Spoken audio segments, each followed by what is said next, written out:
नमस्कार दोस्तों, स्वागत है आप सभी का आज के मुख्य समाचार के इस वीडियो में, जहां हम आपके लिए हर दिन लेकर आते हैं देश और दुनिया की तमाम बड़ी खबरें। एक एक करके सभी बड़ी खबरों के बारे में आपको सटीक जानकारी देंगे। बस आप इस वीडियो के साथ अंत तक बने रहें। साथ ही आपसे एक छोटी सी रिक्वेस्ट है कि मुझे इस वीडियो को बनाने में बहुत मेहनत लगती है, तो इस मेहनत के लिए वीडियो पर एक लाइक जरूर कीजिएगा और साथ ही वीडियो के नीचे दिए गए इस लाल बटन को दबाकर चैनल को सब्सक्राइब कीजिए और इस घंटी को भी दबाइए ताकि आपको दिन भर की बड़ी खबरों की लगातार जानकारी मिलती रहे।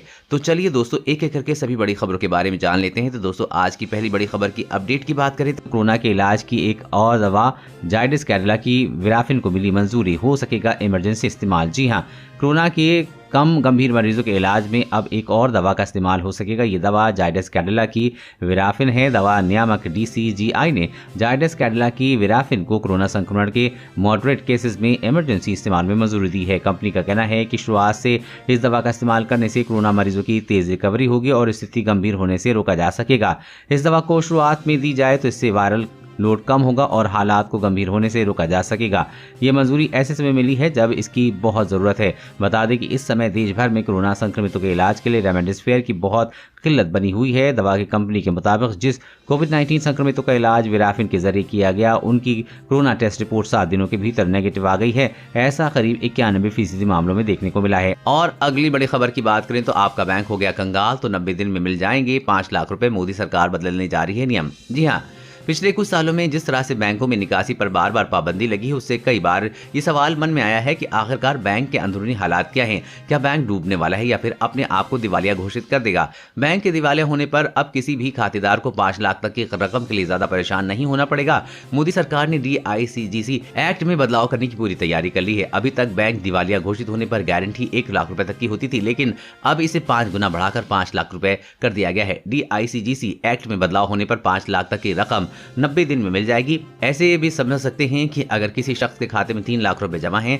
तो उसका बैंक डूब जाए तो उसको 3 लाख रुपए 90 दिन में मिल जाएंगे। लेकिन अगर किसी शख्स के खाते में 7 लाख रुपए जमा है तो उसे नियम के तहत 90 दिन के अंदर 5 लाख रुपए ही रकम मिलेगी, क्योंकि DICG की इतनी ही रकम की गारंटी देता है।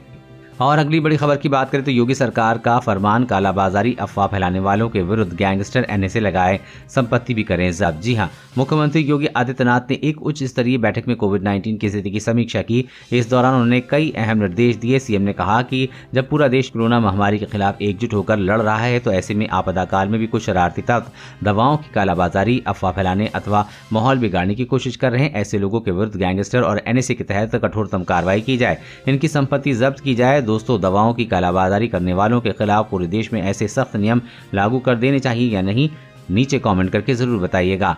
और अगली बड़ी खबर की बात करें तो अब ट्रेन या प्लेटफॉर्म पर बीड़ी सिगरेट पीने वालों पर होगी सख्त कार्रवाई। जी हां, ट्रेन या प्लेटफॉर्म पर बीड़ी या सिगरेट पीने वालों के खिलाफ रेलवे मंत्रालय सख्ती बरतेगा। इसके लिए देश भर में अभियान चलाने का फैसला किया गया है। पहले 1 सप्ताह लोगों को जागरूक किया जाएगा, उसके बाद ऐसे लोगों के खिलाफ कार्रवाई की जाएगी। साथ ही प्लेटफॉर्म, यार्ड या फिर वॉशिंग लाइन पर आग जलाकर या अंगीठी में खाना बनाने वाले पर भी कानूनी कार्रवाई की जाएगी।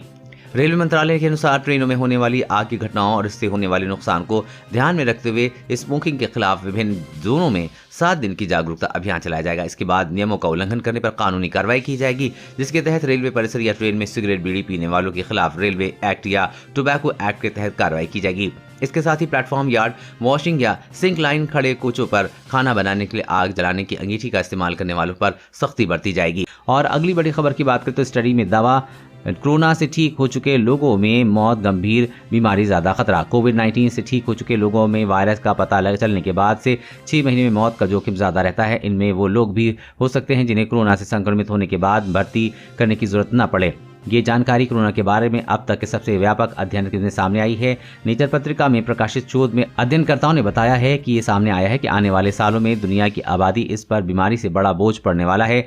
महामारी के कारण लंबे समय से होने वाली परेशानियों को एक बड़ी तस्वीर भी उभरती है। उन्होंने पुष्टि की है कि शुरू में महज सांस के रोग से जुड़े एक विषाणु के तौर पर सामने आने के बावजूद दीर्घकाल में कोविड-19 शरीर के लगभग हर अंग तंत्र को प्रभावित कर सकता है। और अगली बड़ी खबर की बात करें तो 6 राज्य में हुक्का बार पूरी तरह से बैन, नियम तोड़ने पर 3 साल की सजा और 1 लाख रुपए का जुर्माना। जी हां, झारखंड सरकार ने राज्य में तंबाकू सेवन पर नियंत्रण के लिए संशोधित कानून लागू कर दिया है। सरकार ने कोटपा एक्ट के संशोधन प्रस्तावों को मंजूरी दी। इसके तहत अब प्रदेश में हुक्का बार पूरी तरह से पाबंदी पर लग गई है। साथ ही शैक्षणिक संस्थानों के पास तंबाकू उत्पादों की बिक्री पर प्रतिबंध का दायरा भी बढ़ा दिया गया है। अब अस्पताल या अन्य स्वास्थ्य संस्थान, सार्वजनिक दफ्तर और अदालतों के 100 गज के दायरे में भी तंबाकू उत्पादों की बिक्री पर पूरी तरह से पाबंदी लगा दी गई है। सरकार ने कहा है कि नियम तोड़ने पर 3 साल की सजा और 1 लाख रुपए तक का जुर्माना लगाया जा सकता है। स्वास्थ्य मंत्री ने कहा कि तंबाकू सेवन के देश के साथ साथ झारखंड की भी तेजी से बढ़ती स्वास्थ्य समस्याएं हैं। हर साल भारत में तंबाकू सेवन से होने वाली बीमारियों से लगभग 13.5 लाख लोगों की मौत हो रही है। ये देश की उत्पादकता और अर्थव्यवस्था के लिए बहुत बड़ी चुनौती है। भारत में कैंसर से मरने वालों के 100 रोगियों में से 40 रोगी तंबाकू सेवन के कारण मरते हैं। वैसे दोस्तों, पूरे देश में बीड़ी, सिगरेट, गुटखा, तंबाकू की पूरी तरह से बंद कर देना चाहिए या नहीं, नीचे कमेंट करके जरूर बताइएगा। और अगली बड़ी खबर की बात तो केंद्र की सलाह, जहां संक्रमण ज्यादा वहां 14 दिन का सख्त लॉकडाउन। जी हां, 2 हफ्ते पहले ही पीएम मोदी ने राज्यों को ये सलाह दी है कि वो लॉकडाउन के आखिरी विकल्प मानकर चलें। हालांकि अब कोरोना वायरस की वजह से देश में हर तरफ कोहराम मचा हुआ है। कोरोना मरीजों से भरे अस्पताल और हर दिन बढ़ते मौतों के आंकड़े की वजह से केंद्र सरकार पर लॉकडाउन लगाए जाने का दबाव बढ़ता जा रहा है। स्थिति ये है कि देश के कई नहीं बल्कि विदेश के नेता भी कोरोना संकट से उबरने के लिए भारत में लॉकडाउन को आखिरी विकल्प बता रहे हैं। यहां तक कि अमेरिकी राष्ट्रपति जो बाइडेन के चीफ मेडिकल एडवाइजर ने भी भारत को लॉकडाउन लगाने की सलाह दी है। विशेषज्ञों का कहना है कि फुल लॉकडाउन से अर्थव्यवस्था को नुकसान पहुंचेगा, लेकिन अगर आपकी एक बड़ी आबादी बीमार है तो ये भी आपकी अर्थव्यवस्था के लिए बहुत अच्छा नहीं है।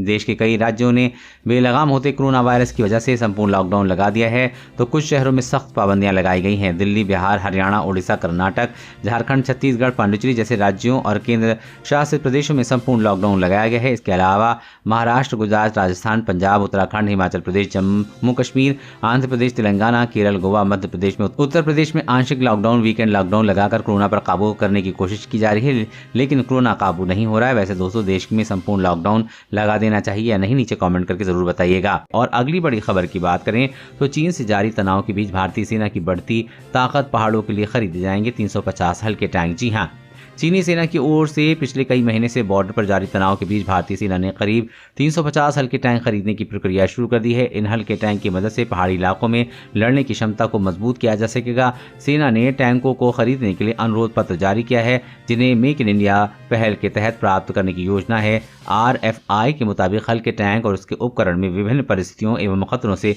परिचालन की क्षमता होनी चाहिए। इससे पहले रक्षा और सुरक्षा संस्थान में मौजूद सूत्रों ने बताया कि टैंकों को पहाड़ी इलाकों में तैनात करने के लिए खरीदा जा रहा है, जिनमें चीन से लगती वास्तविक नियंत्रण रेखा के कुछ सेक्टर शामिल हैं। RFI में कहा गया है कि रक्षा मंत्रालय व्यापक प्रौद्योगिकी को अधिग्रहित करने के इच्छुक है, जिसमें टैंक का निर्माण भी शामिल है। इसमें कहा गया कि भारतीय विकास एजेंसी मंच के डिजाइन और प्रौद्योगिकी पर मालिकाना हक रखेगी, ताकि आत्मनिर्भर भारत की उपलब्धि को सुनिश्चित किया जा सके।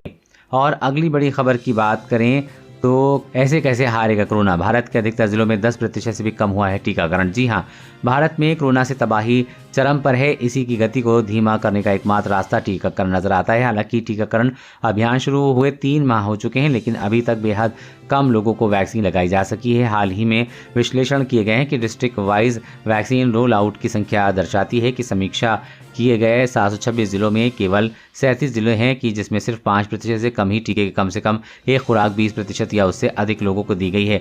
वहीं बड़ी संख्या में ऐसे जिले हैं जहां वैक्सीनेशन प्रक्रिया का पूरा हाल हो चुका है।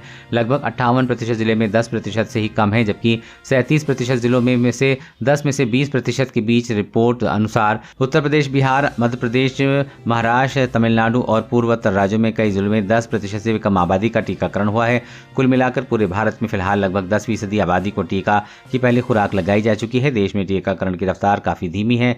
अगली 10% आबादी को पहली खुराक देने में कम से कम 117 दिन लगेंगे। अगर ऐसे ही चलता रहा तो कोरोना को काबू कर पाने में साल लग जाएंगे। और अगली बड़ी खबर की बात करें तो ग्राहकों को बड़ा झटका। अब इस बैंक से कैश निकालना हुआ महंगा। SMS अलर्ट चार्ज बढ़ा, कई नियमों में भी बदलाव। जी हाँ, अगर आप एक्सिस बैंक के ग्राहक हैं और आपके लिए बेहद जरूरी खबर है, अब एक्सिस बैंक से कैश विड्रॉल करना होगा महंगा। बैंक ने बचत खाते पर कैश विड्रॉल और SMS चार्ज को बढ़ा दिया है। नई दरें अगले महीने से लागू होंगी। खबर के मुताबिक अब एक्सिस बैंक ग्राहकों को अपने अकाउंट से औसतन मिनिमम मासिक बैलेंस 15,000 रुपए रखना ही होगा। वर्तमान में ये सीमा 10,000 रुपए है। एक्सिस बैंक अपने सेविंग अकाउंट होल्डर्स को एक महीने में 4 ट्रांजैक्शन या 2 लाख रुपए मुफ्त निकालने की सुविधा देता है। इसके बाद कैश निकालने में प्रति 1005 रुपए अधिकतम 150 रुपए वसूलता है। अब बैंक ने फीस ट्रांजैक्शन के बाद लगने वाले 5 रुपए के चार्ज को बढ़ाकर 10 रुपए कर दिया है, यानी कि मिनिमम बैलेंस न रखने पर बैंक 50 रुपए से लेकर 800 रुपए तक चार्ज लेगा। इसके अलावा बैंक 25 पैसे प्रति SMS की दर से चार्ज वसूलेगा। वर्तमान में 5 रुपए प्रति माह का चार्ज लेता है। बता दें कि इसमें बैंक की ओर से भेजे जाने वाले OTP और प्रमोशन SMS शामिल नहीं होंगे। दोस्तों, आज की खबरों में बस इतना ही। इसी तरह हर रोज काम की खबरें जानने के लिए आप हमेशा हमारे साथ जुड़े रहें। हमारे साथ जुड़ने के लिए वीडियो के नीचे दिए गए इस लाल बटन को दबाएं और साथ ही इस घंटी को भी दबाइए ताकि आपको हर खबर की सटीक जानकारी मिल सके। जय हिंद, धन्यवाद।